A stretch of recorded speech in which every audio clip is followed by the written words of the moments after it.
চাপা আর্তনাদে ছলছল চোখে আজও বাবার জন্য অপেক্ষা ছোট্ট মেয়ের। বাবা নেই, তাই না খেয়ে কাটছে দিন। নিরুপায় মা জানে না কিভাবে সন্তানদের মুখে তুলে দেবেন খাবার। আমার স্বামী যদি এখন বেঁচে থাকতো, আমার পোলাপানের এই দুর্বৃত্তি হতো না। পাশের পোলাপান কত ভালো চলে, ভালো থাকে, ভালো খায়। আমার পোলাপানে খাইতে পারে না, নিতে পারে না।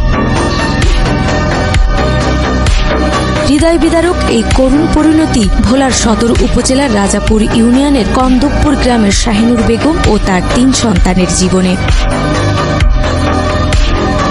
স্বামীহারা শাহিনুর 3 সন্তানকে মানুষ করার সংগ্রামে আজও লড়ে যাচ্ছেন জীবনের সঙ্গে। মরণের পর জাইলাকে কেউ চাইতে আসে না, জিগায় না। পরিবার কেমন আছে না আছে, ছেলে সন্তান কেমন আছে না আছে, কেউ জিগায় না। দায়িত্ব কেউ তো জিজ্ঞাসা করে না, সরকারও জিজ্ঞাসা করে না। 2006 সালে ভোলার রামদাসপুরের কামাল হোসেনের সঙ্গে বিয়ে হয় শাহিনুরের। কামাল পেশায় জেলে হলেও সংসার ভালোই চলছিল। ছিল বসত বাড়ি, জমি আর মাছ ধরার নৌকা। কিন্তু 2022 সালে এক রাতেই সবকিছু ওলটপালট হয়ে যায়। মেঘনা নদীতে মাছ শিকারে গিয়ে লঞ্চের ধাক্কায় ডুবে মারা যান কামাল। হয়তো বইয়ার চ্যানেলে ঘুমাই আয় পড়ছে, আয় পড়ার পর মনে করেন লসটা গেছে তো তার নৌকার উদি উড়েছে, সের রান কাটা পাইছি।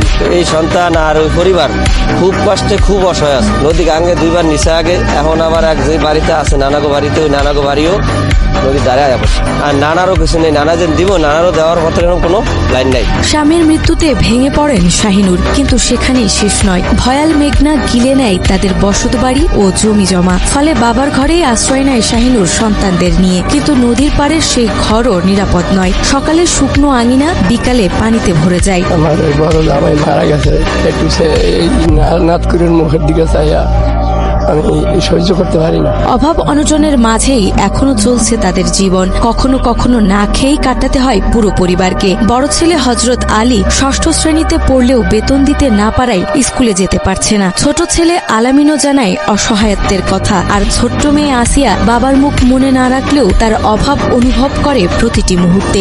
স্কুলে পড়ি, বেতন দিতে পারি না, সবাই বেতন দেয়, আমি দিতে পারি না। বড় বাবার মতন যেন না হইতে পারি, ডাক্তার হইতে পারি।